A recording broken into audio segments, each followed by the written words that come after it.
বিশ্বনবীকে ভালোবেসেছিলেন তার একজন সবচাইতে একজন জলিলে কদর সাহাবী হযরত বেলাল রাদিয়াল্লাহু তাআলা আনহু। ইথিওপিয়ার সেই কালো বেলাল চেহারায় হয়তো সুন্দর ব্যক্তি ছিলেন, কিন্তু বিশ্বনবীর প্রতি এমন ভালোবাসা তার ছিল, বিশ্বনবীর প্রতি এমন ভালোবাসা ছিল। বেলাল রাদিয়াল্লাহু তাআলা আনহু একবার বিশ্বনবীর এই 12 রবিউল আউয়াল মাসের ঘটনা, ঠিক 12 রবিউল আউয়াল যখন চলে আসলেন, বেলাল রাদিয়াল্লাহু তাআলা আনহু মসজিদে আজান দেওয়ার কথা ভুলে গেলেন। আল্লাহু আকবার বলেন। আপনি কি ভালোবাসা আপনি আমার হৃদয়ে বিশ্বনবীর প্রতি। আর দেখেন কেমন ভালোবাসা তৈরি করেছিলেন সাহাবী বেলাল, ইথিওপিয়ার সেই কালো বেলাল। আল্লাহ তাআলা কোনো চেহারা দেখে মানুষকে সম্মানিত করে না, আল্লাহ তাআলা দেখে আপনার গুণ এবং চরিত্র। চিল্লাই বলি সুবহানাল্লাহ।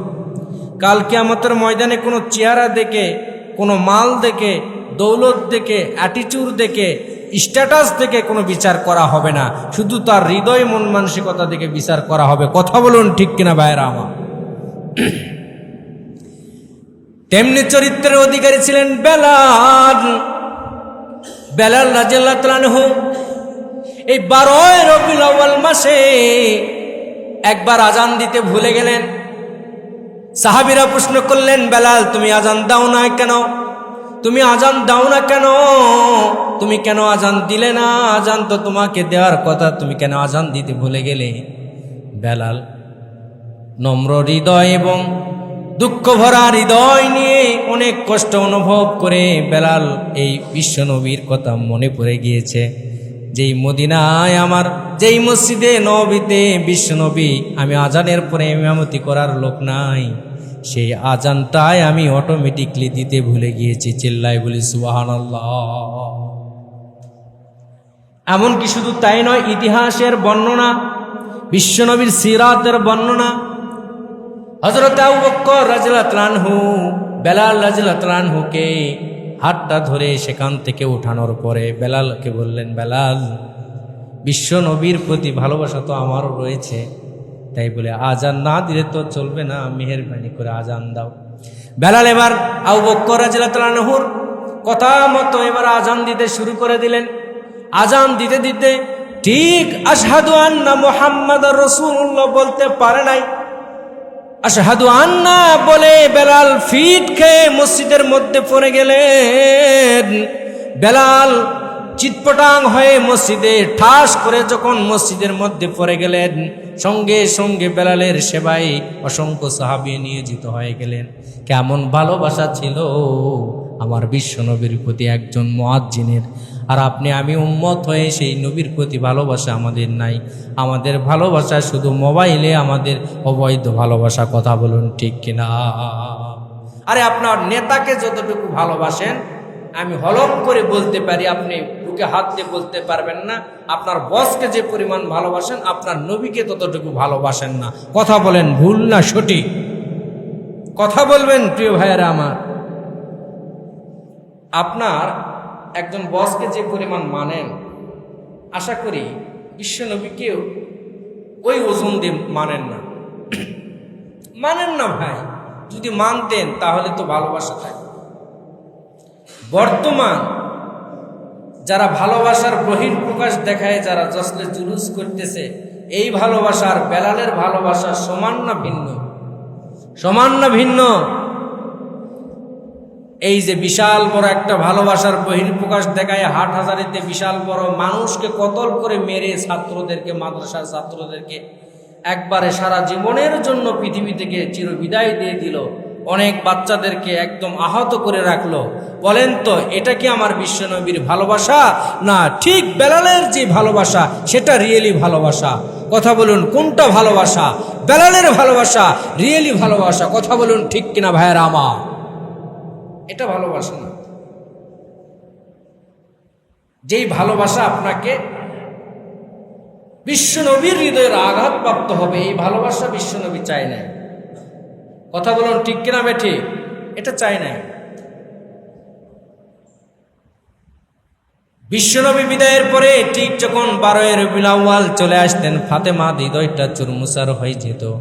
আম্মাজান ফাতেমা রাদিয়াল্লাহু তাআলা আনহা বলেন, আমার হৃদয়ের মধ্যে এত আমি অনুতপ্ত হতাম, আর টেনশন ফিল করতাম, আর মুসিবতের মধ্যে আমি থাকতাম।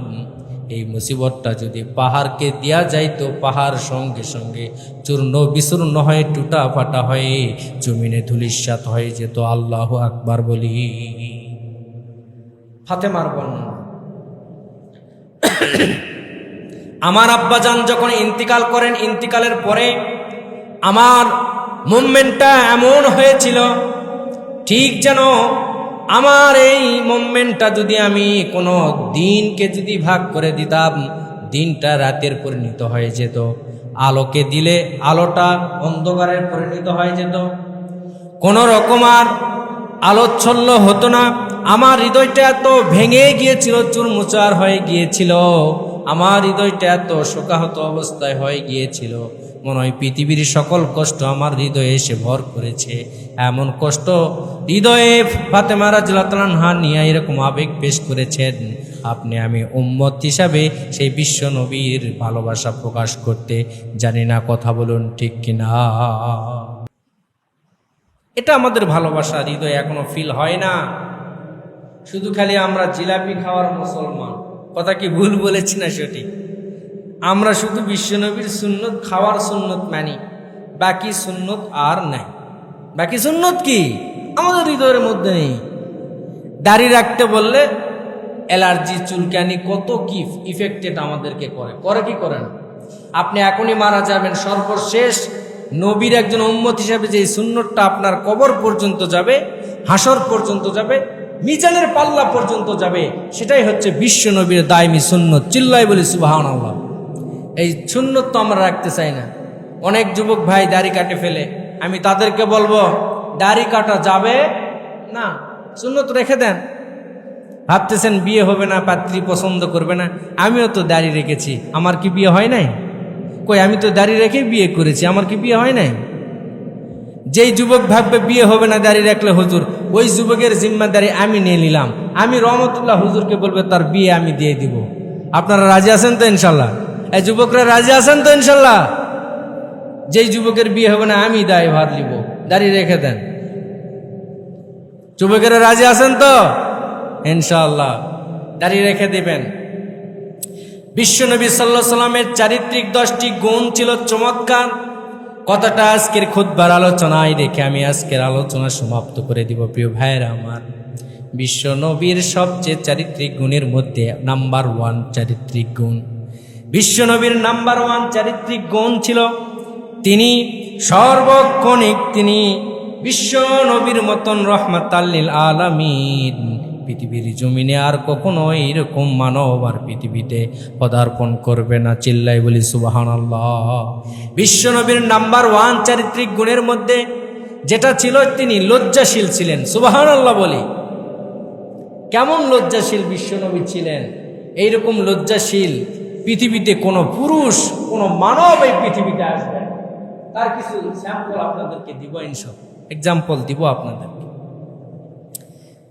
আম্মাজান হালিমা রাদিয়াল্লাহু আনহা তিনি বর্ণনা করেন, ছোটবেলায় বিশ্বনবী যখন খুবই ছোট, কিছু বুঝার কোনো সমজদার কোনো ব্রেন তার ভিতরে এখনো আসে নাই, কিন্তু শিশুকাল থেকে তিনি বুদ্ধিজীবী ছিলেন, জ্ঞানের ভান্ডার ছিলেন।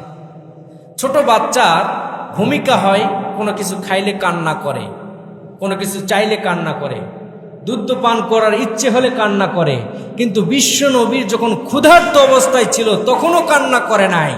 কিন্তু বিশ্ব নবীর কখনো সতরটা কখনো যদি আড়াল হয়, খুলে যেত, সঙ্গে সঙ্গে আম্মাজান হালিমা বর্ণনা করেন, বিশ্ব নবীর যদি একটু সতর, যদি ছোট বাচ্চার যেমন এরকম আমরা ডাইপার, বিভিন্ন আমরা হাফ প্যান্ট, যেগুলো আমরা এদেরকে সতর হিসেবে ব্যবহার করি, এগুলো তো খুলে গেলে বাচ্চারা কেমন ফিলই করে না। কিন্তু বিশ্বনবী রাহমাতাল লিল আলামিন তিনার যখন একটু সতর খুলে যেতেন, সঙ্গে সঙ্গে কান্না শুরু করে দিতেন। আর হালিমা বুঝে নিতেন বিশ্ব নবীর এটা ক্ষুধার্তর কান্না না, এটা বিশ্ব নবীর সতর অনাবর্তন হয়ে যাচ্ছে, এই জন্য কান্না করতেছে। চিল্লাই বলি সুবহানাল্লাহ। কেমন লজ্জাশীল ছিলেন আমার বিশ্ব নবী শিশুকাল থেকে। বর্তমানের অবস্থা কেমন আপনাদেরকে বুঝাই দিতে চাই। বর্তমানের কিছু পাও ফাটা যুবক রয়েছে, যাদের চলাফেরা টিসুর দেখলে মনে হবে এটা যুবক নামক হিজড়া। কথা বলুন ঠিক কিনা? তারা প্যান্ট পরে, ঠিক এই ন্যাড়ার নিচে প্যান্ট পরে, আবার প্যান্টের ঝুল যায় এমনভাবে আমি দেখেছি, একবারে জুতার নিচে, জুতার কি নিচে প্যান্টের নিজেকে কি মনে করে আমি বুঝি না। এগুলো নিজেকে এমন আপডেট মনে করে, ব্র্যান্ড মনে করে, আমি বুঝি না কেন এগুলো ভাই। বিশ্বনবী এমন লজ্জাশীল ছিলেন, বিশ্বনবী সাল্লাল্লাহু আলাইহি সাল্লাম, কোনো এক বর্ণনায় বলা হয়েছে বিশ্বনবীর একবার সতরটা খুলে যাবে এরকম আন্দাজ তিনি পেয়েছিলেন। বিশ্বনবীর এখনো সতর খোলে নাই, কিন্তু খুলে যাবে এরকম একটা অনুভব তিনি করেছিলেন। এই চিন্তায় বিশ্বনবী সাল্লাল্লাহু আলাইহি সাল্লাম তার সতরটা খুলে গেছে এটা মনে করে বিশ্বনবী জমিনে অজ্ঞান হয়ে পড়ে গিয়েছিলেন। এমন রহমাতাল লিল আলামিন, লজ্জাদায়ক একজন রহমাতাল লিল আলামিন নবী আমরা পেয়েছি। চিল্লাই বলি সুবহানাল্লাহ। এখনকার যুবক নাভি থেকে যে তার হিটু পর্যন্ত সতর, এটাও মানে না। মালকাস মেরে অনেক মুরব্বী জমিনে কাজ করে, এরকম বাবাজি সমাজে আসে না নাই? আসে না নাই? আপনার এখানে না থাকতে পারে, অনেক জায়গাতে আমি দেখেছি। ফরজ তরফ করে কাজ করে না। আপনার যতটুকু দায়মি ফরজ এটা আপনাকে ঢাকতেই হবে। পুরুষের সতর যতটুকু আপনাকে ঢাকতে হবে, এটার যদি খেলাপ করেন আপনি কবিরা গুনার মধ্যে পড়ে যাবেন। কথা বলুন ঠিক কিনা ভাইয়েরা আমার? তাহলে আপনি কেন করেন এটা? আপনি জানেন না আপনি কবিরা গুনাহ করবেন। আপনার এই কবিরা গুনার দৃশ্য যত মানুষ দেখবে, যতগুলো মানুষ দেখবে তাদের গুনাহ হবে। ঠিক যত ব্যক্তি আপনার এই কবিরা গুনাহ দেখেছে, এতগুলো মানুষের গুনার ভাগ আবার আপনাকে নিতে হবে। সকল নাউজুবিল্লাহ। আপনি মনে করেন না সাধারণ গুনাহ কিছু মনে করতেছেন, কিন্তু অনেক বড় গুনাহ। বিশ্বনবী সাল্লাল্লাহু আলাইহি সাল্লাম তাহলে নাম্বার 1 ছিলেন তিনি লজ্জাশীল। এমন লজ্জাশীল ছিলেন, সাধারণ পৃথিবীর মধ্যে কোনো পুরুষের মধ্যে এই গুণটা মনে হয় ওই ভোল্টেজের বিশ্বনবীর মতন লজ্জাশীল ভাব কখনো দেখা যাবে না। বিশ্বনবী এমন লজ্জাশীল ছিলেন, কিন্তু আমরা তো সেরকম লজ্জা নেই। এখন তো একদম পুরুষ হয়ে গেছে মহিলা, মহিলা হয়ে গেছে পুরুষ, এইরকম আমাদের সমাজের ব্যবস্থা। কথা বলুন ঠিক কিনা? এইরকম ব্যবস্থা ভাই, কি দিয়ে আপনাদেরকে বুঝাই? এইরকম এখন সমাজ ব্যবস্থা হয়েছে কি হয় নাই? পুরুষেরও একটা সতর আছে, এটা আপনাকে বুঝতে হবে। আমরা তো এগুলো মেনটেন করি না। আল্লাহ তাআলা আমাদেরকে বোঝার তৌফিক দান করুন। আল্লাহুম্মা। নাম্বার 2, বিশ্বনবী সাল্লাল্লাহু আলাইহি সাল্লাম ছিলেন সত্যবাদী। বিশ্বনবী ছিলেন এমন সত্যবাদী নবী, এইরকম সত্যবাদী নবী পৃথিবীর জমিনে কোনো মানুষ হইতে পারবে না। বিশ্বনবী এমন সত্যবাদী ছিলেন, বিশ্বনবীর মতন সত্যবাদী মানুষ আমাদের কখনো আর পূর্বেও আসেনি, এখনো আসবে না। আমরা কথায় কথায় মিথ্যা কথা বলি কি বলি না? মিথ্যা আমাদের একটা স্টাইল। এখন কি সমাজের কি মিথ্যা স্টাইল। যে যত চিটিং করতে পারে, যত চিটারি করে কথা বলতে পারে, সাজাই গোছাই কথা বলতে পারে, তাদেরকেই মানুষ ফেমাস মনে করে। কথা বলুন ঠিক কিনা? আর যে মিথ্যা কথা বলে না, সত্য কথা বলে, মনে করে বলদ। মনে করে কি এর মতো বলদ আর নাই। সাদা সিধা সাদা মাঠা আর বলদ আর নাই। আসলে কি তাই? বিশ্বনবীর চরিত্র ছিল তিনি সর্ব হালতে সত্য কথা বলতেন। এমনকি মৃত্যুর কোনো আশঙ্কা নিশ্চিত, সেখানেও যদি কথা বলতে হতো বিশ্বনবী সদা সত্য কথা বলতেন। চিল্লাই বলি সুবহানাল্লাহ। বলেন তো উম্মত হিসাবে আমাদের এই অ্যাটিটিউডগুলো থাকা দরকার না দরকার? বিশ্বনবীর এই 10টা চারিত্রিক গুণে যদি উম্মতে মুহাম্মাদি তার জীবনটাকে ফলো করতে পারে এবং জীবনটাকে যদি রাঙাইতে পারে, আল্লাহ রাব্বুল আলামিনের ওয়াদা বিশ্বনবীর সঙ্গে এই উম্মতগুলোকে আল্লাহ রাব্বুল আলামিন একই জান্নাতে, একই স্তরে আল্লাহ তাআলা জান্নাতে প্রবেশ করাবে এবং সেখানে বসবাস করাবে। চিল্লাই বলি সুবহানাল্লাহ। বিশ্বনবীর সঙ্গে জান্নাতে যেতে মন চাই তো ইনশাআল্লাহ? তাহলে প্রিয় ভাইয়েরা আমার, সদা সত্য কথা বলতে হবে। বলবেন তো ইনশাল্লাহ? আমরা তো সব জায়গাতে মিথ্যা কথা বলি, বাচ্চাদের সঙ্গে মিথ্যা কথা বলি, নিজের পোলাপানের সঙ্গে মিথ্যা কথা বলি, বিবির সঙ্গে মিথ্যা কথা বলি। আসি হচ্ছে মুরইল বাজারে, বিবিক বলতেছি আমি চাটখোর মসজিদের সামনে দোকানে। এরকম হয় কি হয় না? হয় কি হয় না? হর হামেশা মিথ্যা কথা, হর হামেশা মিথ্যা। শুধু একটি মিথ্যা কথা বলা যাবে, আল্লাহ নবী বলেছেন, সেটা বিবির সঙ্গে একটু সিস্টেমে। বিবির সঙ্গে কি একটু সিস্টেমে। বিবি অত সুন্দর না, কিন্তু বিবিকে বলা যাবে তুমি এই চাটখোরের মধ্যে সবচেয়ে সুন্দর মহিলা। কি? চাটখোরের মধ্যে সুন্দর মহিলা, তোমার মতো সুন্দরী মেয়ে হয় না। এইরকম একটু পামপট্টি মার্কা মিথ্যা কথা শুধু বিবির সঙ্গে বলা যাবে। এছাড়া কখনো ইসলাম কোনো মিথ্যাকে সাপোর্ট করে না। কথা বলুন ঠিক কিনা ভাইয়েরা আমার? বিশ্বনবী চারিত্রিক গুণের মধ্যে নাম্বার 3 বিশ্বনবী 3 নাম্বার যে গুণটা বিশ্বনবীর মধ্যে ছিল, বিশ্বনবী ছিলেন হর হামেশায় আমানতদার। কি দার বলেন? আমানতদার মানে বোঝেন? আমানতদারি তো বোঝেন? একজনের কাছে টাকা রাখছেন 50,000, ওই টাকা ম্যারেজ চলে গেছে, একে আমানতদার বলবেন না আমানত খেয়ানতকারী? আমানত খেয়ানতকারী না আমানতদার? আর বউ যদি থুয়ে যা হয়, বই পাওয়া যাবে না, টাকাই তো রাখে না। কথা কি ভুল বলেছে না সঠিক? বিশ্বনবী সাল্লাল্লাহু আলাইহি সাল্লামের জীবনী থেকে কথা বলতেছি প্রিয় ভাইয়েরা আমার। বিশ্বনবী সাল্লাল্লাহু আলাইহি সাল্লাম এমন আমানতদার ছিলেন, বিশ্বনবীর কাছে কাফের মুশরিক, মক্কার বড় বড় ধনাঢ্যবান ব্যক্তি, এমনকি রমণীরাও বিশ্বনবীকে আমানতদার মনে করতেন এবং বিশ্বনবীর কাছে সোনা দানা মাল দৌলত যত কিছু তাদের মূল্যবান মনে হইতো, প্রত্যেক জিনিসগুলো আমার বিশ্বনবীর কাছে এসে আমানত রাখতেন। আর বিশ্বনবীকে এমন আমানতদার মনে করতেন, মক্কার মধ্যে বিশ্বনবীর চাইতে কোনো আমানতদারের কাতারে, প্রথম কাতারে কোনো ব্যক্তি মক্কা নগরীতে ছিল না। চিল্লাই বলি সুবহানাল্লাহ। নগরের কাফের মুশরিক বেঈমান যত খারাপ অ্যাটিটিউডের মানুষগুলিও বিশ্ব নবীকে রহমাতাল লিল আলামিন ভাবতেন, বিশ্বনবীকে ভাবতেন। যদিও তিনি কালেমার দাওয়াত দেয়, কিন্তু সমস্যা নাই, বিশ্বনবীর মধ্যে আমানতদারিত্ব রয়েছে, তার কাছে মালের যদি হেফাজত রাখতে পারি, মালটা সঠিক সময়ে সঠিকভাবে মালের আবার জিম্মাদারি ফিরে পাওয়ার আশঙ্কা আছে। এইরকম মনোবল নিয়ে সকল মক্কার কাফের বেদুইনরা, সমস্ত মানুষগুলো বিশ্বনবীর কাছে মাল আমানত রাখতো। চিল্লাই বলি সুবহানাল্লাহ। আর বর্তমান জামানায় যদি আপনি মাল আমানত রাখেন, ওই টাকা পাবেন? পাবেন? পাবেন না। এটারও অনেক বর্ণনা রয়েছে, এটা দিলে অনেক সময় লেগে যাবে। বর্তমান সমাজের অবস্থা অন্যরকম।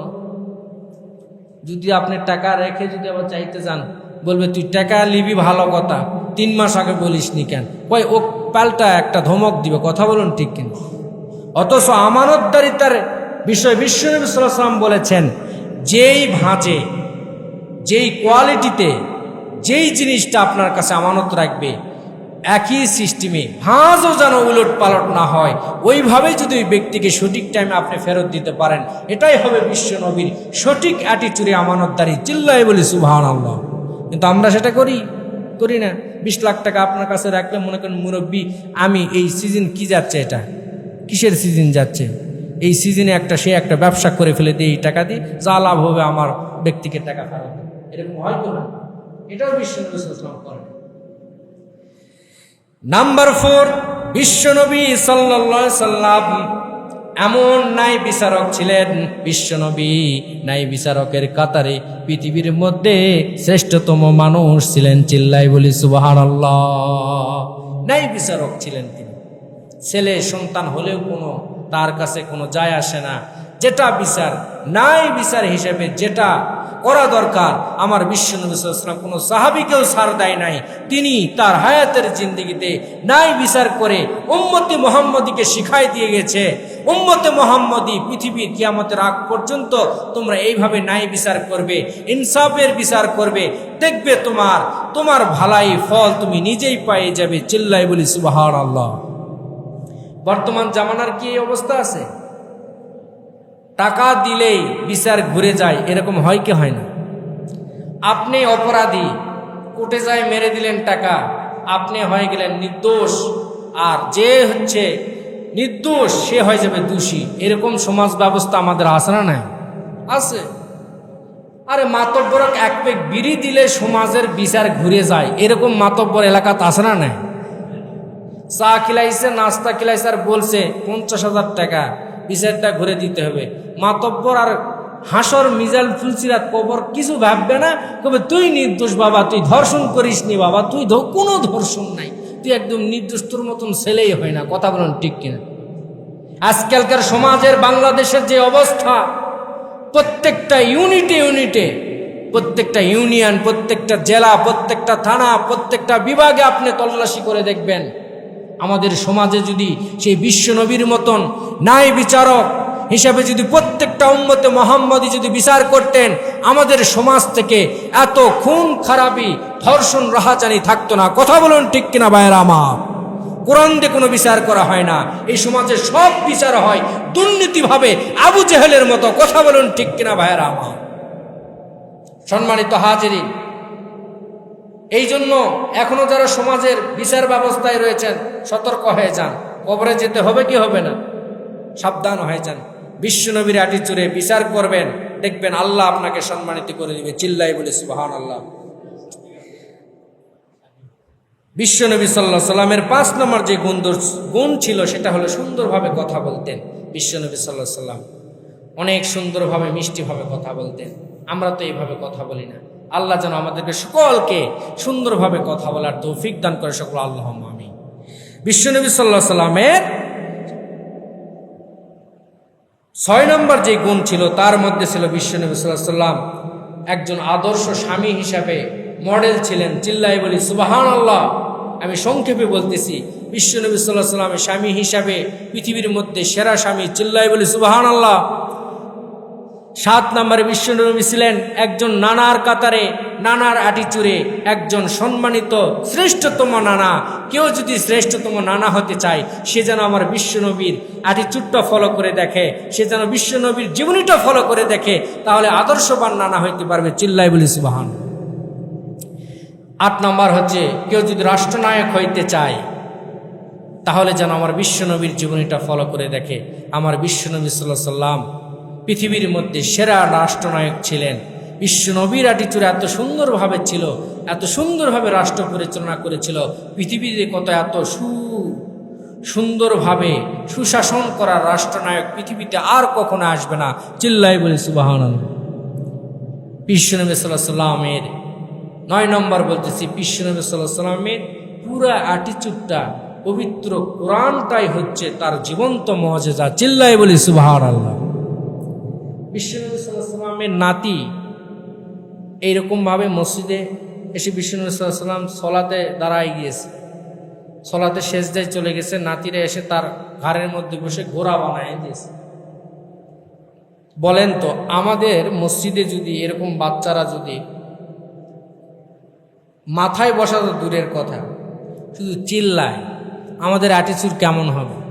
ওই বাচ্চা কেমন ধমক দিব, ওই কিয়ামত পর্যন্ত তার মসজিদে আসবে। এরকম মুরব্বী আছে না নাই? কিন্তু বিশ্বনবী সাল্লাল্লাহু আলাইহি সাল্লাম ভাবলেন যে আমার মাথার উপর নাতি বসেছে, এটা আমি আন্দাজ করতে পাইছি। বিশ্বনবী সাল্লাল্লাহু আলাইহি সাল্লাম সলাতকে আরো দীর্ঘ করলেন, সেজদাকে দীর্ঘ করলেন।